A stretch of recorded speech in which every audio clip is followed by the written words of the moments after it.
It is an age of art and philosophy. It is an age of war. The cities of Italy flourish and compete in a golden age unrivaled since Rome.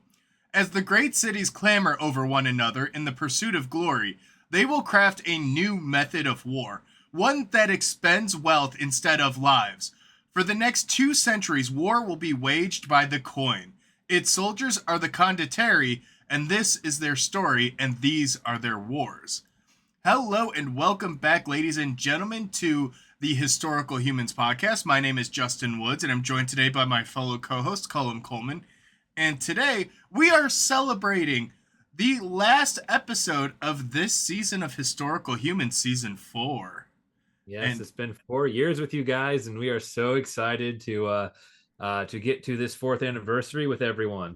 Unfortunately, we ran out of con episodes, so we're making a slight pivot to the Condottieri Wars, the closest thing we could think of. Yeah. Unfortunately, we cannot talk about Khan Nubian soon because he does not technically exist until next year. That's right.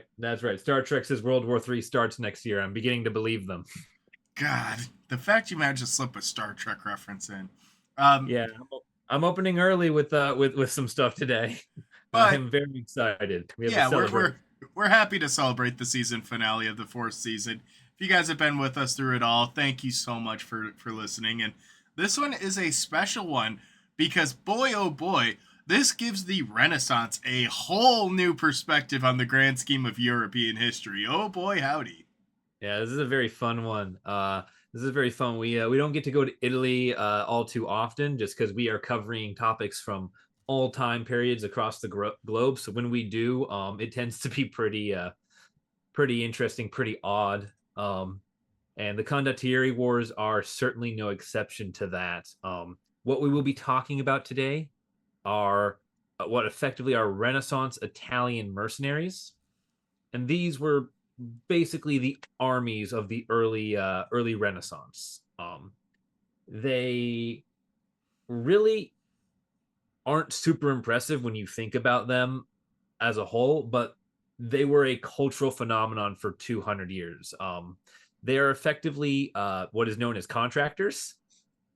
They are named for the condotta, which was the Italian word for contract, that they would fight under. So mercenaries trying to get themselves called anything other than mercenaries. These poor bastards, not only were they contracted soldiers and warriors, but they're quite literally just contractors. Yep. Yeah. Imagine doing the meaning swap with like that and a modern contractor. Like you're building a house and a man in bright blue garb and a pike shows up. I just also imagine that, on top of that being a contractor, you just basically get like a temp who comes into work, and that is the contractor. Like Steven, the contractor at your local office, is now sailing a condottieri ship. Yeah. He is now effectively a battle-hardened cavalry officer. Contrary to the popular depiction of condottieri, which is usually as some sort of pikeman, the most common form was cavalry, because condottieri valued mobility more than they did anything else. God. Yeah. I mean, it makes sense. There are some very good reasons for it. It makes sense when you consider the fact that Italy at this time was a bunch of broken up city-states, firstly. Secondly, do you know what Italy is that makes it very conducive to travel by ship? This lovely little thing called a peninsula. Yep. Yeah. Oh, yeah, it is. And, condottieri are land armies. So how the fuck do you match that? Horses. Yeah. Oh, we love some good horses. Yeah. So from about 1350 to 1450, they are going to be the preeminent force in Italy. And they do get phased out during the 16th century. Ironically, for the same reason that they came into existence. Oh no. You see the reason we get condottieri so often is right at the start of the Renaissance, right before it like really kicks off, the foreign powers, such as the Germanic states in Austria and the Holy Roman Empire, they go into a bit of decline and lose interest in sort of playing puppet master in Italy. This frees up all the Italian city states to immediately start murdering each other. Because up until that point, Italy was held together by what are known as leagues, which is effectively 10 cities who all have competed historically for territory and wealth, form a defensive pact to beat off these larger Germanic empires. When there is no Germanic empire to fend off, suddenly they all remember that they still hate each other. It's just, it goes to show the very short, like, attention span of many historical nations and, like, the history surrounding them. Because how on earth do you just forget that you were at war and instantly turn forward? I mean, you see that happen. And then, of course, there's a lot of external factors that are working beyond just the fall of the Germanic states. Because, like any other great European conflict, once there's any sign of infighting or conflict, other nations and other groups start looking at them with like just drool and just envy in their eyes of what they could claim as a result. Yeah. Yeah. Like there's a very big one called the Lombard League that just instantly cannibalizes itself the second the threat of invasion via Austria is gone. Because like the Lombard League effectively includes three of what will be the major players in this fight: Florence, Venice, and I believe also Milan. It's always They all hate each other. The only reason they have ever gotten along is to keep the other non-Italians at bay. Yeah, but why is it always Florence and Milan beefing? I mean, there's so many other good Italian city states at this point. There's Venice, there's Rome. You have all these other places, but it's always just Florence and Milan just duking it out. Oh, don't get me wrong. This was a free for all. Every city on the map declared war on every other city on the map, but Florence and Milan were two very wealthy nations, and right at the get-go, they both had imperialist ambitions. Oh, okay. Milan was obsessed with territorial expansion. It it lived and died by the phrase "we need breathing room," and God help anyone that ever bordered them. God, that breathing room. How many conflicts worldwide do you think the breathing room excuse has truly been utilized Far too many. for? Because Florence, Florence, meanwhile, had kind of the inverse approach. Florence woke up at the start of the Renaissance and discovered they were rich, like obscenely rich. Like I'm talking owns, every fucking millionaire on earth kind of rich. And they decide that they need to aggrandize themselves with this wealth. And what better way to do that than to start establishing spheres of influence as far as they can possibly reach? I mean, Florence literally just wants to show off. it quite literally boils down to like fake it until you make it. They just started brushing elbows with the ultra wealthy, and eventually it brought their attention to the city of Florence, and they would eventually bring that wealth with them. It's Yeah, pretty good financially. the Florentines became effectively the bankers of Italy, which in Renaissance Italy, where everything is about spending as much money as fast as you can get it on armies, on monuments, on art, being the banker is the only safe occupation. And, the Florentines are so good at this thing that they're able to start marrying into royalty by the end of this. There's a woman named Catherine de' Medici of the de' Medicis of Florence who will become Queen of France. Fucking Medici's. This is terrible for our subject today, the Condottieri. Which also, again, if you've ever played Assassin's Creed, You're intimately familiar with the fucking Medicis. Yep. Oh, Are you? yeah. I know you deal with Machiavelli at one point, but I don't know if you deal with any of the Medicis. No, in the second one, you indirectly interact with quite a few of the Medici family. Hmm. Interesting. Not I've been it's been forever since I've been Ezio. But anyway, Great the games. uh, the Condottieri, they live and die by the absence of bigger powers taking an interest in Italy. And they're helped along by this free for all. Naples gets involved, the Pope gets involved. There's a papal schism at this time with a French Pope and an Italian Pope, which means that the Pope now needs an army. And when you look at all that money from all those monasteries, oh yeah. Naples wants to control half the freaking peninsula. Venice is trying to expand to literally anywhere but Italy because, oh dear God, this place is on fire. I just. Why is it that there's always a papal schism? When the interesting things in Europe happen, it always is centered around a schism. Because when you have unlimited wealth and the phrase "God told me so," you can make a lot of things happen. Yeah, that second part's probably the most. How many French popes do you think we've had? I don't know. Are you talking about legitimate ones or the ones from the schism? Because there is a way to count that, and there's a way to count that that gets me excommunicated.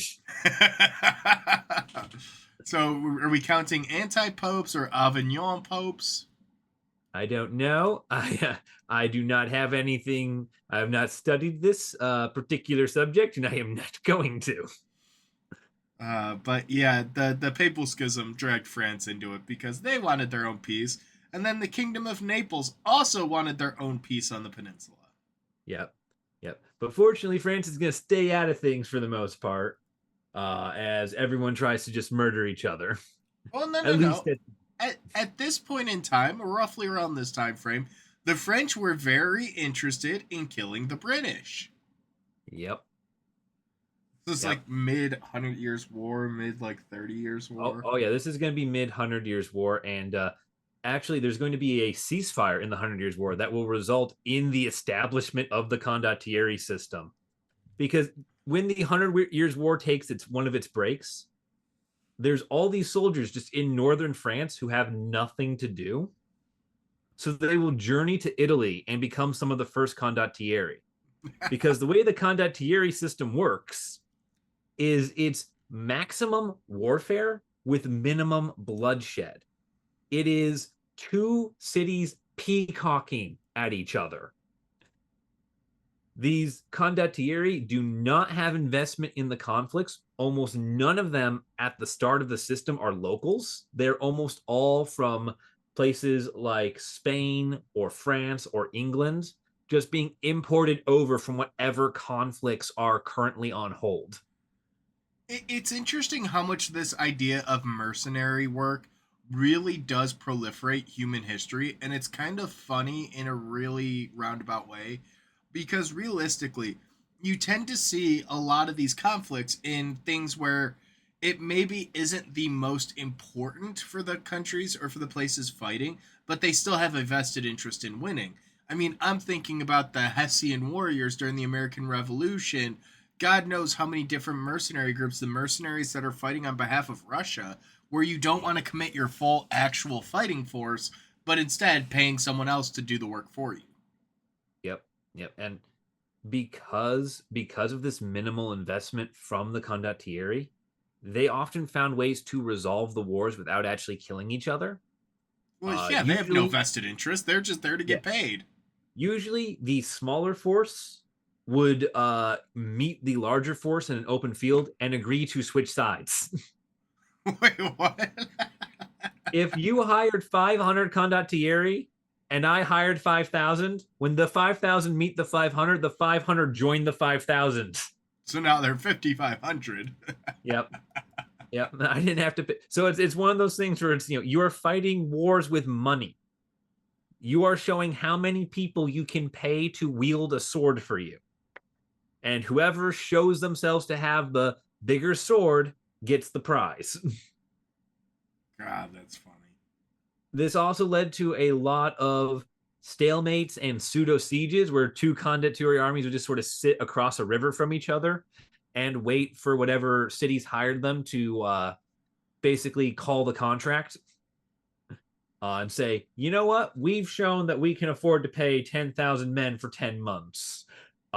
We've established we've gotten whatever it is out of our system. You guys can go now. It is interesting too, though, because for the condottieri, on one hand, you're sitting there making a paycheck for doing very little, but on the other hand, throughout that entire time, you're putting a lot of fucking work in to maintain fighting Yep. stance, fighting condition, because they actually would do some warfare, and a lot of them, like you mentioned, are trained warriors. Oh yes, yes. This is how these Italian cities who have more money than people gain access to coordinated armies, to experienced warriors, to veterans, to people who can perform complex battle maneuvers when the time comes up, to people who can engage in siege warfare, because all the Italian cities had besides this were communal levies, which is I gather up every man able to hold a sword, give him half a sword, and march him into the battlefield. You know, I'm starting to see why Machiavelli fucking hated these people. Yep. Oh yeah, he hated condottieris because they were absolutely loyalist leeches. But at the same time, without them, you just got sacked. And the way the condottieri are most useful would be as military advisors. You bring in a handful of them to train your people as a professional army. But that's not what the Italian cities are doing. They want the warfare clean and far away. So they are just simply, throwing these people at each other and then getting mad when the two armies won't just murder one another. And the condottieri, for their part, the wars that they're being put into, these are not great wars of conquest. This is not something where like, I must annihilate my enemy. No one is trying to fully conquer the other side. They're fighting wars of limited objective. Who gets to tax this village? Who controls these vineyards? What farmland owes what allegiance to whom? And so with limited goals, a lot of times all you really needed was to sit your army on the land you were trying to occupy first until the other side more or less conceded that it was yours just by the default of the fact that they physically can't get into it. All right, you guys win this one. We'll find a way around next time, but Yeah. why I oughta. Yeah, it's literally just showmanship. It's peacocking. And as much as the Italian cities really did want to make the condottieri fight and like take everything, they're just not going to do that. So the scope of your war becomes a lot smaller and thus a lot more frequent. Because who knows, at a certain point, the source of any conflict resolution just becomes punching. God. Yeah, well, sometimes the best conflicts are solved with a good old fisticuffs, Yep. Oh yeah, for sure. And honestly, as part of this, one of the other reasons why the Italian city-states are like pretty okay with the condottieri being what they are and, trying to throw them at each other so often is because at first, when the first company is formed in 1303, they're all foreigners. They're a bunch of they're a bunch of Catalans actually from a region what is now Spain. Nope. Catalan remains its own place. We do not need to kick up that whole.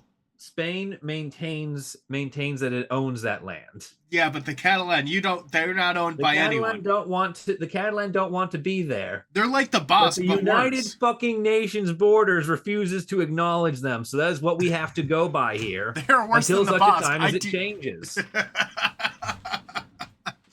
All right, for Listen, any of our Spanish viewers, I stand with the Catalans. listen, listen, listen.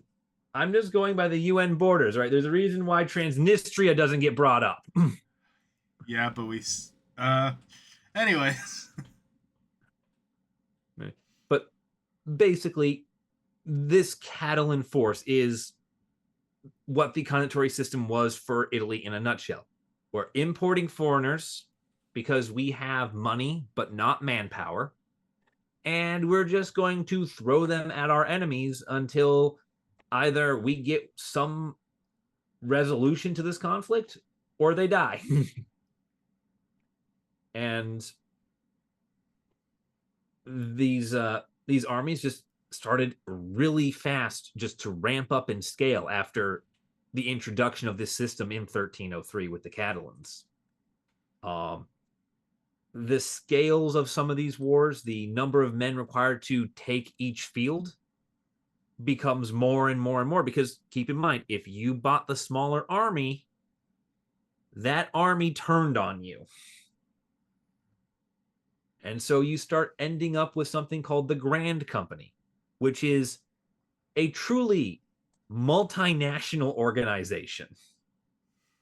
The Grand Company will be the largest company in Condottieri history. It is comprised of, its soldiers are primarily German and Hungarian. They are led by a man called Fra Morial, also known as Montreal di Albarno, who is French. And they fight in Italy. So you have a Frenchman commanding an army of Germans and Hungarians in Italy. God, that would send shivers down the spine of World War II soldiers. I'll tell you that much. You know, imagine you're a fresh faced 18-year-old, just landed off the shores of Sicily, and you hear the angry Frenchman commanding a legion of German and Austrian and Hessian soldiers, even though Hessian wasn't a point of this. Yeah, it is. It is, and this company just wipes out everything it faces for the most part across most of northwest and central Italy. They are sort of like the de facto kingmakers of Romagna, Umbria, Tuscany. So basically, anyone that borders the Pope. Again, mention those seafaring Italy's a peninsula. It makes it real easy. No, these are land people. They do not do boats as easily. These are land armies. There are some that do boats very well. The Genoese ones, the ones with Genoa, they get a lot of boats, but that's because Genoa, like Venice, is very boat oriented. Whereas a lot of these fights are sort of battling over who controls the mountains. Yeah, horses could be good for that. I was just thinking too, because Genghis Khan did manage to put his horses on ships. Granted, that's how we got the first kamikazes, but that's a whole different story. Yeah. At least the British aren't involved, or at least the English, right? Yeah. Well, they will get involved, Right. but first, there's a file note on the Grand Company here, which is this is where the system starts to really ramp up, because this is the first time that they have an actual military like code and actual like true discipline in the troops. Like the Grand Company runs itself the same way that, like, say, the Holy Roman Army ran itself. Ooh, structure, discipline. Yeah. Which sets a standard for the Condottieri that the English are going to exploit the hell out of. Specifically, the White Company, which is considered the most famous company in Condottieri history. They're led by Sir John Hawkwood, an Englishman, who comes to Italy in the 1360s because the 100 Years' War is currently undergoing a brief time of peace. There's an intermission in the show he's a part of. And Harkwood will spend 30 years in Italy because killing Frenchmen got boring. Not a good man. You know, okay, you got to give him some level of credit, because that takes a certain kind of fuckery to basically go, ah, yes, all of this warfare that I have been participating in up until this point has been fine and dandy, but I could do a bit of a challenge. Ah, what about them Italians down in Italy? Yeah. Yeah, he decides to just enter the free for all because he's bored fighting the same guy every day. So he's just like, I'll fight a different guy every day of the week. I can tell you what the actual answer is, though. Sadly, it's he chased the money. Oh yeah, he 100% was after the money. Yeah, no, he is the definition of like a player who plays for your favorite team, but then takes a massive paycheck to go play abroad, and you're like, why? I'm thinking of a certain basketball player from Cleveland. Except he never played abroad, but yes, he played for a different team and just instantly donned the new jacket and went to war. I mean, I battle. will not speak his name. Hooray. um anyway, this sort of escalation reaches a bit of a tipping point when we get into the 1400s, because by 1400 the Condottieri were effectively their own nation states in a peninsula flooded with tiny nation states. What happens is, as this warfare thing keeps going for decades and decades, the Italians start to pick up on the fact that you can make a ton of money being a condottieri. So Italians start lining up to become contractors. And these Italian run companies have just enough ties to certain regions that they're able to start asking for things other than money as rewards. Like, say, your daughter. And oh, look at that. I'm technically now a lord of this keep. Isn't that wonderful? You're acting like that wasn't their end goal, anyways. No, Because when you that, come that, is, from that, a lower that is class, the end goal. That's the whole joke. Is that you get to maintain your sovereignty, but now I'm next in line for the throne. I mean, effectively, it's one way for someone who was born like a peasant, a minority in one of these different areas to gain some level of independence, some level of control, some level of wealth. Oh yeah, for sure. For a lot of the foot soldiers, is how they did it. Unfortunately, a lot of the people that make it big with this system were already rich fuckers to begin with. um, this is how a lot of minor nobility ends up becoming regional powers because, you know, oh, look at that, Mr. Rich Dude. Your city's burning. Would be a shame if someone just let it continue to happen. And they just take over so many things. And one of the best examples of this is Muzio and Francesco Sforza. Now, the Sforzas are already nobles. They are, you know, they are minor landholders in a couple of regions or a couple of cities in Italy, as far as their house goes. What Muzio does, as the senior of the two Sforzas here, is he sets himself up as a condottieri for the city of Naples, which is having so many of its own problems at this time because Naples is effectively trying to claim the entire lower third of Italy for itself. Sounds what the Nepalese would end up doing, or the what would they be? Napoleon or Uh, Neapolitan? yeah, Neapolitans, yeah. They're not the Napoleons. That's entirely new. That's Just spoilers for much legions much further ahead. legions of short Corsicans just rise from the Mediterranean Sea. I mean, I would not be fucking surprised at this rate. You got people from all over participating. Yep, I mean, it's a major free for all, and part of the problem for Naples is that Spain, particularly what at the time this time is like Kingdom of Aragon, uh, really takes issue with the Kingdom of Naples on the grounds of some, shall we say, disputed succession lines. the good old disputed succession lines meant to keep and maintain peace, oftentimes as the cause of the war. Yep. Effectively, what happens is, for what there's a sort of brief conjoining of the crowns via bloodlines, except one crown allows succession to go through the nearest relative till you hit a man, and the other crown only allows male relatives to be considered for the line, which means you have two people sitting on two thrones, suddenly believing they should have both.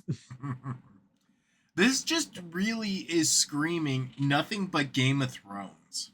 Like, obviously, I know Game of Thrones had some general historical Yep.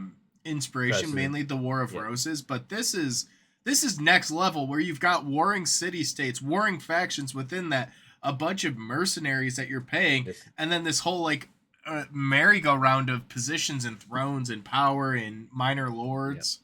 Yeah, this is Essos with really shitty Unsullied. Oh no.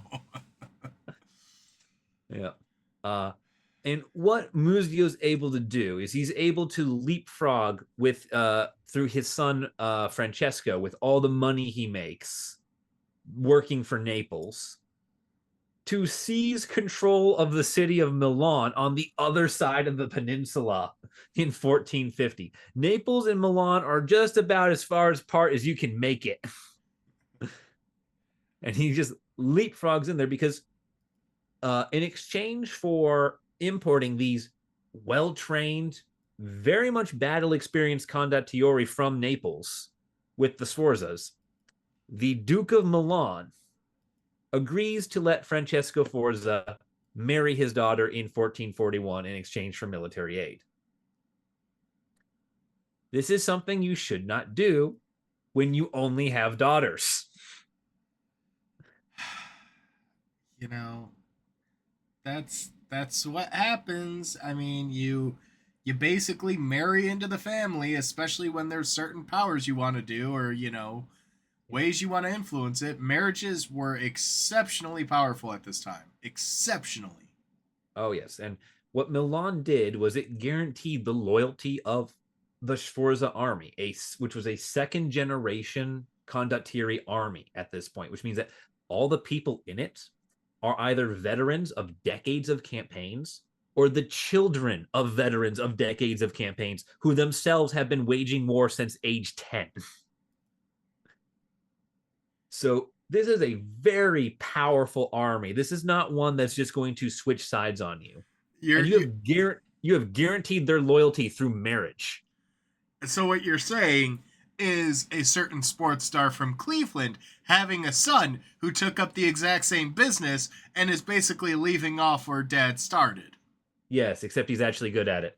Oh, double zinger. Yeah. We won't name names, but we will throw shade. It's our anniversary. We're going to do shit.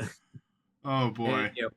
the Sforzas marry into major political connections. They are nobility, sure, which is why this marriage is acceptable in the first place, but they are minor nobles. They are holdfasts of small keeps, rulers of tiny towns, and this is Milan. This is one of the major cities of Renaissance Italy.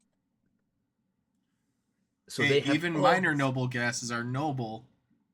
Yep. And so they majorly trade up. And Sforza uses his army and this marriage to declare himself Duke of Milan when the Duke dies in 1450. He basically says, so my wife is the daughter of the Duke, and we all agree that secession is passing through her, right? You know, waves pointy stick in Italian. Not the pointy stick. No. And he gets the job. And the Sforzas actually will rule Milan for another 85 years. Their dynasty ends in 1535, kind of around the same time that the Condottieri stopped being a relevant military force. What's one of the fun things about Sforza specifically, like Francesco himself, was that Machiavelli will actually name him as one of the few condottieri commanders he respects. because because Sforza, when he takes over Milan, does what Machiavelli considers a good ruler should do, which is effectively reinvigorate the city and establish your own autocracy. And Milan's military future is very secured by this man Why does and it his always descendants. devolve into an autocracy, like an autocratic government? Um, because with Machiavelli in particular, um, he expresses the belief that only people who fear reprisals from you will help you when you look Yeah. weak, which is not entirely true. But again, the world that Machiavelli is living in is one where you declare war over a goat. So, you know. I mean, I would also declare war over a go. Let's call it a Yeah. static. Yes, they are the greatest of all time. You know, when you're talking about certain athletes, you know, you got to really defend them. Yeah. Yeah. Welcome to our comment section for the next 3 days. If we don't add any incisive comments into our videos, are we really historical humans? Let's be real. No, we need engagement. We need engagement. We do try to stay out of modern stuff, but sports are fair game at a certain point. Sports is At a just certain point, fancy sports are just fair tribalism. game. Yeah. Yeah. American tribalistic movements. Here we go. That's a video for a Yeah. different day, though. Oh yeah, for sure. Um, oh god, it's gonna end up being a subscriber special at some point, isn't it? Probably. Yep. But you want to know something really fun about the Sforzas? Hmm. They came with their own built-in like Pokemon rivalry because you also have a man called Braccio da Montone who works for the city of Perugia in central Italy, and he just spends his life hating the Sforzas. He develops a personal grudge against them very early on because both Montone and Muzio Sforza study under the same condottieri master, a man called Alberico da Barbiano. And they're basically two rich kids competing for Barbiano's favor. And Sforza kind of wins, and Montone takes it so personally. Really? Oh, 100%. Like, Montone will spend the rest of his life comparing himself to the Sforzas and will start actively choosing contracts that allow him to fight the Sforzas. Yes. He must prove that he is the better Condottieri captain by any means necessary. God, you love the pettiness, though. Yep. Now, where the Sforzas are masters of politics within, 2 generations, weaving themselves for decades to come into the political tapestry of a major Italian city. Montone lacks that diplomacy. Instead, what Montone is a sneaky, clever little bastard. He is a master of military innovation within the Condottieri system. So he finds ways to win by doing things the other side doesn't expect, forcing them to panic and concede the field. He is also one of the first Condottieri to try to establish his own kingdom. He invades Papal Umbria in 1460 and just starts marauding it for 3 years. So from 1416 to 1490, this man is just setting fire to the Pope's own lands. I was going to say, to attack a papal state alone is a bold choice, a bold strategy, because arguably by this point in time, this is roughly around when the Catholic Church and the Pope was at their strongest power. They're most influential, they're most wealthy. I mean, this is right before the Reformation. This is right before, you start seeing Protestantism taking root. Yep. And honestly, he gets a lot of things going in his favor for this. For one thing, he doesn't stop until Pope Martin V, the man who personally ended the schism, between the French popes and the Italian ones. So this man is already like, he is the man rebuilding the papacy here into the powerhouse that it will continue to be for a few hundred more years. This man cannot deal with Montone and his bullshit. So in 1420, he names Montone papal vicar of Umbria, which is effectively the term high priest. Montone is not a celibate man, but he just becomes, they just give him the title. Interesting. And this is because Pope Martin, Pope Martin here, Marty V here, he is playing the long game. Okay. He's gonna wait Montone out. Montone is a bit of an older gentleman by 1420, and so the Pope is gambling that he can outlast him. That's absolutely hilarious. What is he hoping, that the kingdom just reverts back to him by the time it's all said and done? Yes, actually, in 1424, the Pope's prayers are answered, and Montone keels over dead. In the most petty and ironic way possible. You see, Francesco Sforza runs him down after Muzio Sforza dies trying to cross a river to get at him. So the brothers just basically went after him. Yeah, well, it's father son. So father son, sorry. Francesco is running down Montone, going, "My name is Francesco Sforza. You killed my father. Prepare to die." Oh no!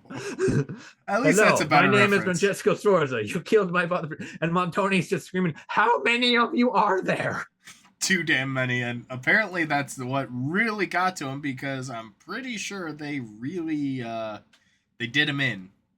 Yep. And the best part is, the Sforzas and Montone here were fighting each other over that Naples and Aragon thing we mentioned earlier, over who should be in control of both things. The Sforzas had signed up to be the proxy army of Naples, which prompted Montone to sign up as the proxy army of Aragon. That's just straight up having a beef. If you see your enemy ends up signing up as the mercenaries for one side, and you go to the other for no other reason than to spite them, you are a generational hater. Oh yeah, for sure. And he gets one. He proves his victory. He defeats Muzio Sforza, only for Muzio Sforza's son to have successfully learned all of the lessons and kill him. And this means Montone does not have a son. So the Pope just says, "Oh, look at that. Guess Umbria's mine again. Anyone else want to contradict their Pope?" No? Oh my Good. God. It's funny listening to the Pope talk about it, but also on the same token, like, how bad did it have to be for him to just keel over like that and just let him have its way? Yeah. It was pretty bad. No one really wanted to fight Montone. Because Montone has that reputation of, he is not a great politician, but he is arguably one of the most competent military leaders in Italy. So this is basically finding volunteers to go fight Julius Caesar. Not stab him, while he's walking down the street. No, meet him on a field with an army. It's a bold strategy. Yep. It's just, this man is so, these two, Montone and Sforza, are the best part of the Condottieri system, because you just see people taking everything personally for no fucking reason other than the fact that they can. Well, these two really just seem like they just had it out for each other, and that their main goal was just to beef as much as they possibly could. Oh yeah, for sure. And like, you see kind of, after, Montone's dead, the remaining Sforzas, they move on from Naples, and they leave southern and central Italy behind, and they go off to Milan, where they take over the entire fucking city. Like Montoni is what's keeping the Sforzas around in this region. I just, what happened to beefs like that? What happened to the generational just feuds that would spill over into damn near international conflict, where you have two proxy armies fighting each other on behalf of other nations, despite the fact that the beef is between the two people actively fighting? See, everything that ever happened during the Cold War between America and the Soviet Union. That's true. Yeah. That's what happened to it. God. That is 100% what happened to it. But yeah, it gets even more ridiculous than it already has. So, in 1441, we know that the Duke of Milan needs a condottieri army. The reason he needs an army so bad that he is willing to give Sforza his daughter is due in part to a man named Carmagnola. Now, Carmagnola's story is proof that the condottieri system is inherently unstable and is prone to collapse. Because what Carmagnola is he is Milan's mercenary on retainer. He is their condottieri that they pay regularly to go out and do shit. Except one day they pay him to go fight Venice. And instead of doing that, he realizes that the Venetians, who are having this massive trade war empire with the Ottomans, are a lot richer than the people of Milan. So he defects. Okay, so let me just clarify this real quick. This man was a really good condottieri and ended up being held on retainer, basically like a lawyer for the government of Milan, right? Yep. Good up until that point. So then he would be sent to go fight Venice, but then would eventually turn his coat and join Venice's side. Yep. I bet Venice takes kindly to that. Oh, they really do. And at first they're happy to have him because having him means they beat Milan. Except in short order, by 1432 here, they kind of realized that Carmagnola switched over due to political ambitions and the belief that he can kind of make it as a noble within Venice's like merchant shipping houses and thus usurp Venice. The Venetians do not like this. So in 1432, they just kill him. Okay, so I love looking at modern parallels to this. I mean, obviously, we have the effect of Benedict Arnold with the American Revolutionary War, but even more like recent, the equivalent to this, to Carmagnola, is effectively if like Erwin Rommel in northern Africa would just effectively join the Allies and would march against his own people because he's like, well, they're going to win and they got a lot more money behind them. Yep. Yeah, it is a lot of that mentality. This is the mentality that Machiavelli very frequently and very vocally denounces in the condottieri system, of the simple fact that you have no guarantee beyond money that these people will fight for you, and money doesn't seem to motivate them to do that much. And with Carmagnola here, you see these bids that these condottieri are starting to make for political control of the places they are fighting for. You see this bid fail, and it's kind of a warning that the condottieri are no longer just, rent-a-center mall cops. They're actually starting to see themselves for what they are, which is the preeminent military force in the region. I could see where a lot of the political thinking at this time began shifting because at this time, like Machiavelli was really an edgy case in terms of like it really pushed the fringe of public thought at that time. It was a highly controversial book. Yeah, and it has a lot of flaws in it, but the one thing it gets right was effectively modern political science of people help you because it benefits them and they don't think they can just take from you. And it just also highlights just how entrenched money was in society at this time. I mean, you're seeing entire wars fought by proxy, purely based on whoever the highest bidder is.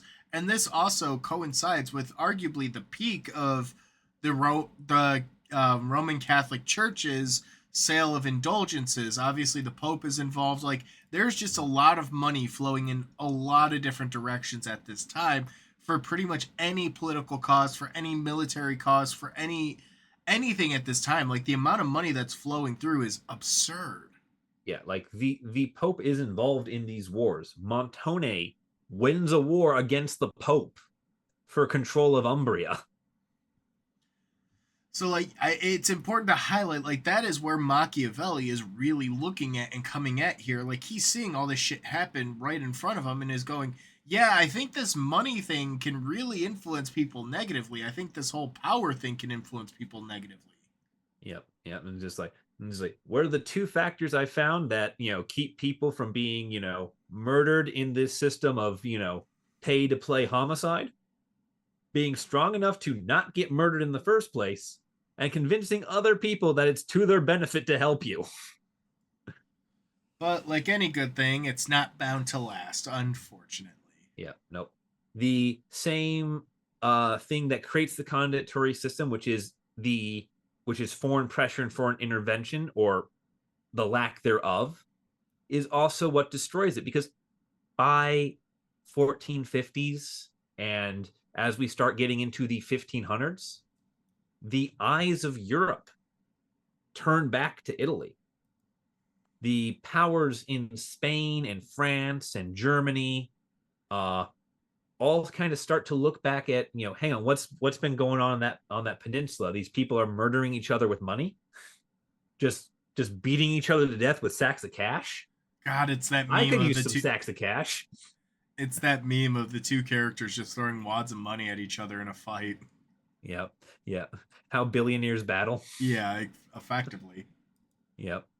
And so these foreign interventions move in to start bringing down the condottieri system and carve out a piece of their pie. The French, the Spanish, the Germanic peoples all start to intervene. And things hit the fan in 1494 here with King Charles VIII of France. He starts what's called the Italian Wars, which is a series of bloody conquests during which the French army just picks a city, decides it's theirs, and begins murdering their way through whatever condottieri forces that city can muster. So, question then. What was happening around this time that would lead the French to want to try and establish additional land holdings and power? Like, are their neighbors doing something? Um, well, one thing that ends up happening is the French king has a claim to the throne of Naples, which Naples is not recognizing. I mean, that helps. It's such an interesting uh, coalescence where France had basically wrapped up a large portion of the Hundred Years' War with the British. I mean, at Yep. this point was a lull, but the French were looking to the English to the north, going, "Oh fuck." Looking to the Spanish immediately to their west, going, "Oh shit." And then they were looking at Naples and Italy, going, "Well, I guess it's not too bad. I guess it's pretty good. They got money." Yep. And like the Hundred Years' War is concluded by this point. By the time Charles the Eighth here goes to invade Italy and start these wars, so like there is peace in our time with the English. We'll see you in 10 minutes. Yeah, pretty much. I mean, to them it must have felt like a lifetime after all the fighting, but you look at these territorial acquisitions and these territorial challenges. Yes, a lot of times they are based in somewhat uh feasible ways. I'm gonna say, like, somewhat possible, especially when it comes to a claim to the crown. However, France at this point clearly sees Spain is extracting. By this point, they're starting to extract wealth out of the Americas. England, like I said, is still fairly powerful. They're going through their own nonsense at this point, so it's pretty apparent that you look towards the other end of Europe. Uh, it's a great deal, and it also just goes to show how a lot of foreign nations, of foreign empires, would begin proxy battling in Italy alone. Oh yeah, for sure. Like France has a couple things that make it go for it first. First is Chris Columbus isn't quite back from America just yet, so no one knows to run that way. And two, the 100 Years' War meant that the French nobility was fucking dead. So King Charles is just amassing all power onto himself. And what better way to do that than to be an emperor, not just of the French, but of these Italians as well. Right? Clearly, I am glorious and powerful. Give me your money. And actually, by this point, Columbus had returned back. By 94? Yeah, he returned in 93 and began his second voyage immediately in 93. Ah, that's what I'm thinking of. So he came back, basically said, yeah, there's a lot of wealth here. We should explore. They turn around, cut him a check. He goes, okay, we'll be back, and leaves for another 5 years. God, yeah. Despicable man. Very good at, very good at sailing. Like, very, great very navigator, good. terrible human being. Anyways, but yeah, by this point, it had been known, and the French were trying to hold their own. Yeah, and what Charlie VIII does with the Italian Wars is he starts up this pattern of foreign empires proxy battling in Italy, because let's say you have a dispute over where you control the New World. Well, I'll pick an Italian city, you pick an Italian city. Let's march our armies through it, see who gets there first. The sad thing is, this starts in the 1400s. The most recent example of this actually comes in the 1800s, almost right around the time of the Louisiana Purchase, because France had acquired the Louisiana Purchase in exchange with some territory with Spain in Italy. Yep. And that's in the 1800s. And if you're wondering what sort of territory, it's the territories belonging to the Kingdom of Naples, because both France and Aragon, which becomes Spain, claim that crown, and Naples just keeps refusing to recognize either of them. Also, small correction: it's Aragon, not Aragorn, the son of Arathorn. Unfortunately, he does not have a claim here. I'm saying Aragon. Listen, are we gonna get the Aragon, Oregon, oregano chart out again for how we're supposed to say these words? I'm just saying, the son of Arathorn is not fighting these battles, that we would have much different outcomes. No, we are not. No, it's not. We do not rule Gondor. But the thing is, when these empires get involved, the Condottieri get pushed out. They are no match for a truly disciplined army with loyalty to some heartland that is compelling them to do this. If the French armies or the Spanish armies or the Germanic armies, if they refuse to fight, if they break rank, they don't get to go home. Whereas if the Condottieri do, they just circle around, fight another day.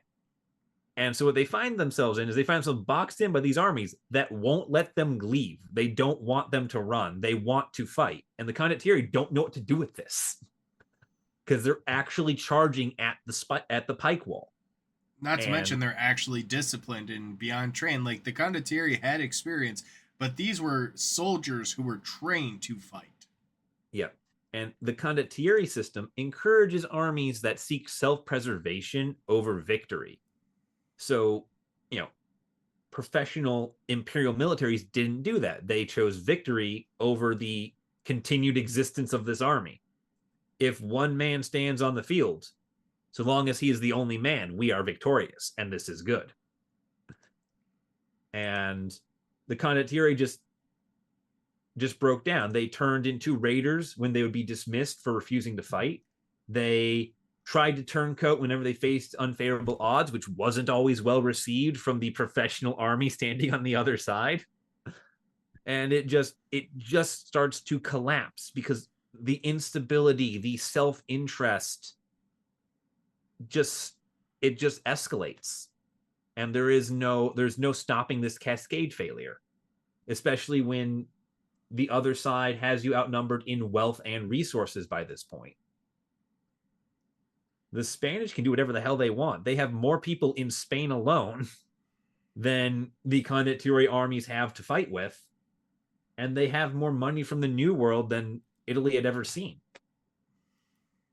They're just going to start losing. Yeah.